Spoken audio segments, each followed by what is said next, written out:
Ano ba ang qualification para makapag-apply ng Family Resident Permit? Halika, talakayin natin. Ako nga pala si Fiel ng Elite Projects, your connection to the government. This video is sponsored by Almayan Pasta, the first Qatari pasta. Ang Qatar resident ay kailangan mayroong monthly income na mahigit 10,000 or 10,000 Qatari riyals para makapag-sponsor ng kanilang pamilya at kailangan sundin ang mga sumusunod.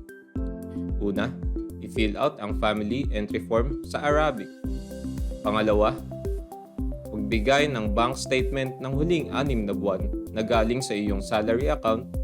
Pangatlo, kunin ang opisyal na sulat mula sa iyong employer na nagpapatunay ng iyong posisyon, buwan ng sahod at lokasyon sa kumpanya.